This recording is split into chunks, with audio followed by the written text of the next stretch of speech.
Nia, papaya tayo sa iteryang ito. Tandaan niyo, isa siyang hiran na mas malakas ang kapangyarihan kaysa sa atin. Huwag kayong maaawa sa kanya dahil isa siyang babae. Ituring siya isang mandirigma. Sa ngayon? Sa ngayon.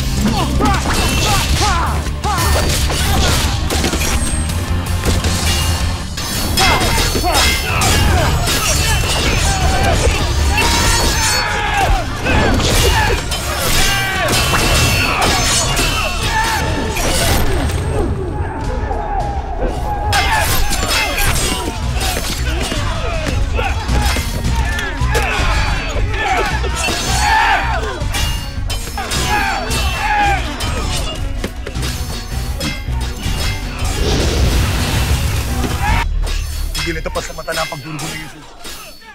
Papahanap ko si Aradalaya. Huwag ito. Iyak na maraming bagay na pinagkakabalahan sila. Ay, huwag na. Nung sunod, Mashna.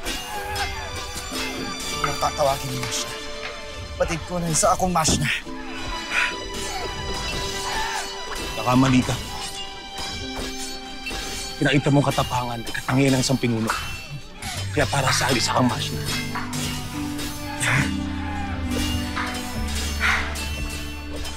Isang Mashna na maaaring nang mamatay. Ano mang sandali. Lalo hindi pa umaalis ang ating mga kaaway.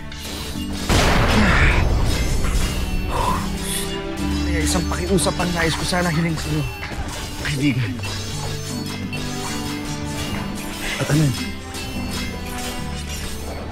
Kung sakaling may mangyari sa akin na hindi maganda, na hindi na ako makapagsalita o makahinga. Pakiusap.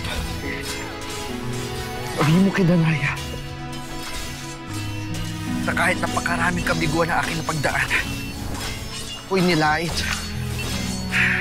na pinagpintangan na masama, tinuring traidor at taksil na halos tinalikuran ng lahat. Sabihin mo sa kanya kung akong papipiliin, ito ang aking pagdadaan. Dahil tunay ko siyang minamahal. Pakiusap kita mo. Yung sunod, Mashna. Sabihin mo sa kanya. Ang salayas, mga kaibigan.